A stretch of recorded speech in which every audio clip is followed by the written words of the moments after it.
GO number 3ని పునరుద్ధరణ చేయాలి. లేదంటే ప్రత్యామ్నాయ జీవోనైనా తీసుకువచ్చి గిరిజన ప్రాంతంలో 100కు 100% గిరిజనులకే ఉద్యోగ అవకాశాలు కల్పించాలని అరకు ఎమ్మెల్యే రేగం మత్స్యలింగం డిమాండ్ చేశారు. గిరిజన ప్రాంతంలో ప్రత్యేక డిఎస్సి నోటిఫికేషన్ విడుదల చేయాలని, జీవో నెంబర్ 3 పునరుద్ధరణ చేయాలని రాష్ట్ర మన్యం బంద్ నేపథ్యంలో అల్లూరి జిల్లా ముంచంగిపుట్ట మండల కేంద్రంలో సిపిఎం, సిఐటియు, గిరిజన సంఘం, ఉద్యోగ ఉపాధ్యాయ ప్రజా సంఘాల నాయకులతో పాటు గిరిజన డిఎస్సి సాధన కమిటీ ఆధ్వర్యంలో రాష్ట్ర మన్యం బంద్ను చేపట్టారు. శుక్రవారం ఉదయం నుండి తలపెట్టిన రాష్ట్ర మన్యం బంద్ను ఉమ్మడి విశాఖ జిల్లా చైర్పర్సన్ జల్లిపల్లి సుభద్ర పాల్గొని సంపూర్ణ మద్దతునిచ్చారు.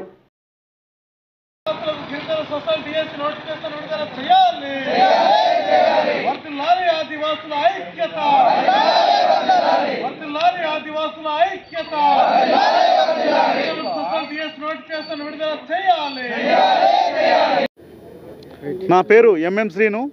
ఆదివాసీ గిరిజన సంఘంతో పాటు అలాగే వివిధ ప్రజా సంఘాల నుండి మాట్లాడుతున్నాం. ఇక్కడ గిరిజన సోషల్ డిఎస్సి సాధన కమిటీ నుండి మేము ఇక్కడ మాట్లాడడం జరుగుతోంది.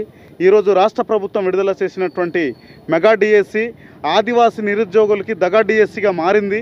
కావున తక్షణమే మా నిరుద్యోగుల ఒక ఆవేదనని అర్థం చేసుకుని రాష్ట్ర ప్రభుత్వం స్పందించి వెంటనే ఐటీడీఏ సోషల్ డిఎస్సి నోటిఫికేషన్ విడుదల చేసి స్థానిక గిరిజనులకి 5వ షెడ్యూల్ ప్రాంతంలో ఉన్నటువంటి గిరిజన నిరుద్యోగులు అనేక మంది ఉన్నారు.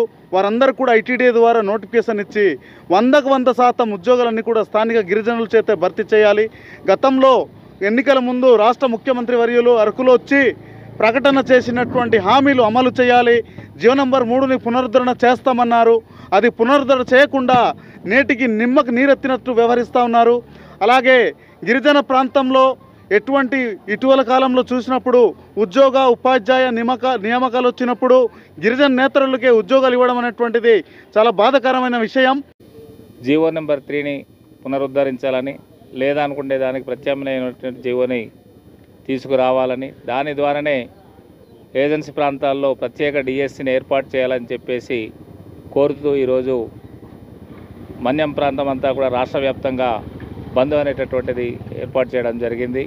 ఆ బంద్లో భాగంగానే ఈరోజు మరి ప్రతి ఆదివాసీ బిడ్డ రోడ్డెక్కినటువంటి పరిస్థితి. మరి గతంలో 1986 కన్నా ముందు జనరల్ జీవోలతో ఉద్యోగాలు భర్తీ చేసేవారు. ఎస్ఆర్ శంకరన్ గారు లాంటి మేధావులు ఏజెన్సీ ప్రాంతాల్లో ఉండేటటువంటి ట్రైబల్స్ యొక్క స్థితిగతులు, వారి యొక్క జీవన విధానాలు, వాళ్ళ యొక్క ఆర్థిక పరిస్థితులు, వాళ్ళ యొక్క సామాజిక పరిస్థితులు అన్నీ గమనించి వీళ్లకు ప్రత్యేకమైనటువంటి జీవోల ద్వారా వీళ్ళకి ఆర్థిక పరిపుష్టి కల్పించినాడే వీళ్ళ యొక్క జీవితాలు బాగుంటాయనేటటువంటి ఉద్దేశంతో ఆ రోజు జీవో నెంబర్ 3ని తీసుకురావడం అనేటటువంటి జరిగింది.